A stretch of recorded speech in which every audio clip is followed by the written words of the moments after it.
Hey guys, it's Aline. I have things to say. It's Saturday. Is it the 3rd? I think so. 3rd or 4th of December. I think the 4th. I'm spinning. I'm having a lot of fun with my new type of Asian type caracal, it's called. Fleece that I got, and I got me a couple of really pretty silk bits to put in there and so on and so forth. But I also have like all sorts of thoughts from around my life, really, and a few of them are really important to me, and I see the same kinds of patterns in other people. So I don't want this to make this a lengthy session because Saturday and other things to do, and please, it's December, it's the festive season, and it's, all that. I'm just going to park my my fluff here for a second and try to make sense of this for like just a couple of minutes. I had a very social morning with Facebook and other YouTube, stuff going on, comments and bits and pieces.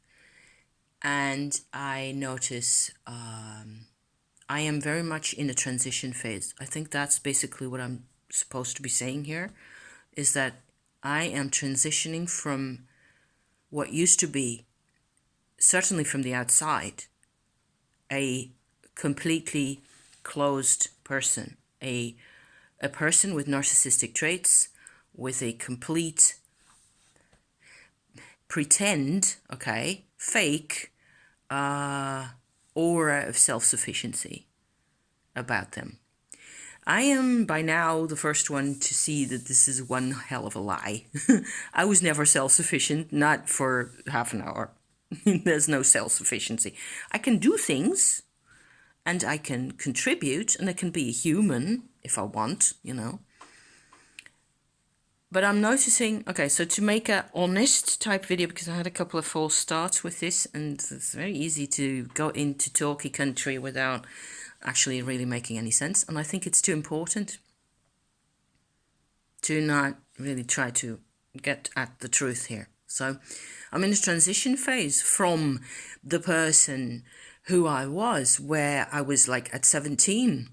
I really felt that I was completely fine by myself. This was not true, because I didn't have any active emotional life at the time. And this is a long time ago, but I'm just giving this because it's just the first kind of a memory or example that comes into my mind of me at 17. It might have been 27 or 37, but the state of affairs was very static. It was very much the same for for a set of decades, really, where there was no personal growth, there was no change, there was no transformation, there was no transitions, none of it. So that feels really sick to be saying, even to just think of a human going through life. What a flaming waste of years. I mean, I'm upset now at how much of a waste I think that is. Decades worth of not really caring. Not really, because I didn't have what it took.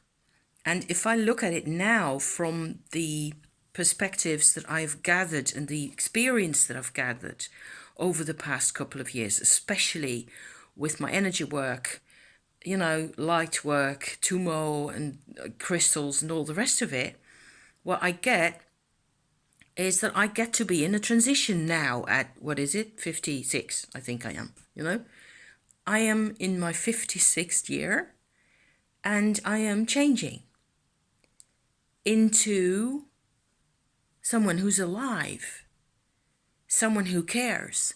So what I get also, apart from having a ton of fun with my spinning and my wool and all the rest of it, I also get all sorts of little notifications in my brain where I find things difficult to deal with, things with people, things on the internet, people I don't even know physically or get into any kind of actual relationship with.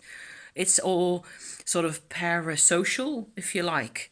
A lot of it, not all of it.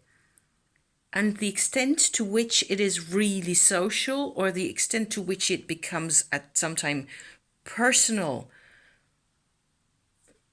it can happen to all of us, right? It happens to all of us that you read a comment and you just suddenly really affected in whatever one of a dozen possible directions. Can be positive, can be negative. Somebody's video, somebody's opinions, you suddenly notice you care, and you notice you care in your particular way. And some of those ways, in my case, are still very codependent. Oh God, the codependency. And it doesn't jive with the rest of me. And it's true for me that I am asking for so much more than I am getting. And I try to suppress it still because danger zone.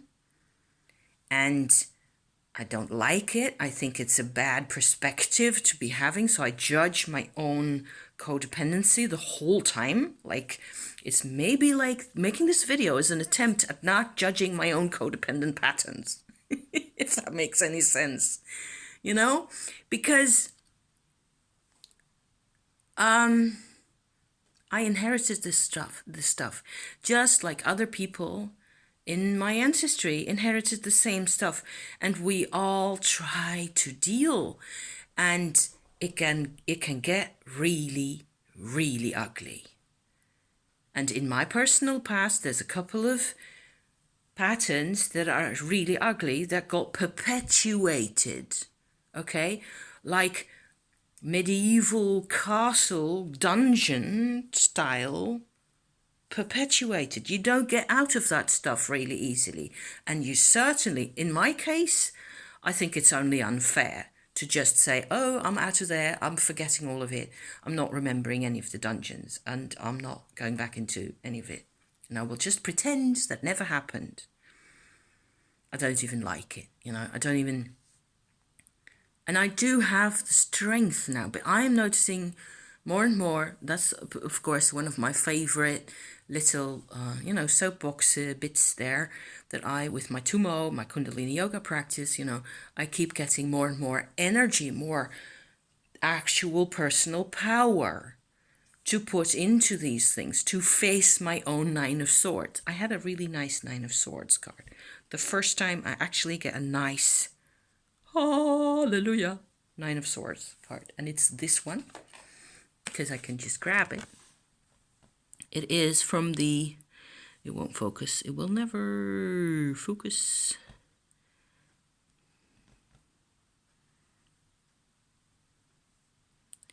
I'm still waiting for it to focus.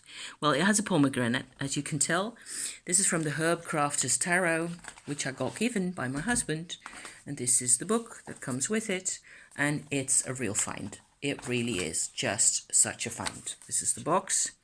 Paid just under €30 for that. And I got it in the witchy shop up north when we were on our little trip there. This is the kindest and most broad-minded Nine of Swords card I've ever seen in my life. And the Nine of Swords is one of my stalker cards, just like the Devil, which was also in my little spread this morning. And the Devil is the blackberry, and that looks like this with a blackberry pie. It's a funny deck. It's so funny and humorous, and it got all the plants. I mean, love the plants. So I'm even managing to incorporate my little deck here. Transitions are really difficult, and it's really nice to be able to look at the dungeon from the outside, which is weird because it's a shut, closed system. You're by definition, and I'm talking narcissism and gaslighting here, in case you didn't really pick up on that, inside the dungeon, inside the cell, it's a closed system. It's supposed to be. It just has a coating around the outside, and you're not relating, you're not connecting to any of the bits on the outside, not even the plants, not even the nettles, like that, you know, or the BlackBerry.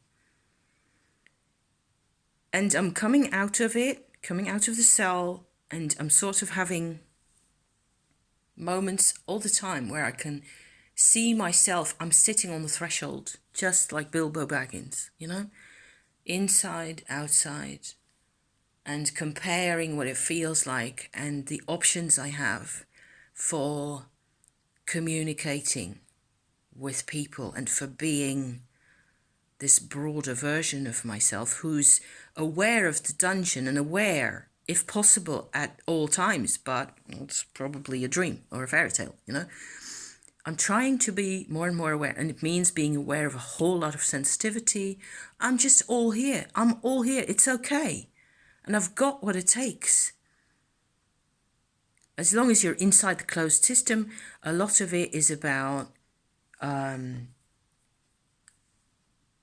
never having had opportunities to behave or to train yourself in being emotionally available. So if that never happened for a person, it's very likely they become a sort of a narcissist. I hope this still makes sense to you in later life, because it's sheer habit of pasting over everything and behaving only from a particular little, a soapbox, if you like, a particular perspective, and only from there. Whereas we're all made up of hundreds of perspectives. That's one of the best tools I've had to have. So first have the strength and the oomph and the power and the sheer, you know, ruddy, whatever it takes in your personality. The perseverance and the I'm not having this kind of an attitude. It took me long enough to develop just that, you know, and I'm surprised and pleased at my own levels of, I'm not going to be like that anymore, you know. I'm not going to be completely, because if I'm stuck inside the prison cell and inside the old habits, this doesn't matter. That's not an important point. All the perspectives are preset inside the narcissist's prison cell, really. Everything's preset. So it's really easy. It's an easy option. But a person who grew up in there won't be able to just like that reconnect and build trust and build actual genuine things that money doesn't buy, you know. So just my 5 cents worth. That is actually nearly quarter hour. That's quite okay for me. I'm going to wish you a nice weekend. I'm going back to my music and my spinning with my lovely, I'm spinning like an eternal chain of lives, because past lives, fascinating stuff. Thank you for watching, my dears, and I hope I hope this is of interest as always. Be safe and have a nice weekend. You know, see you next time. Ciao for now.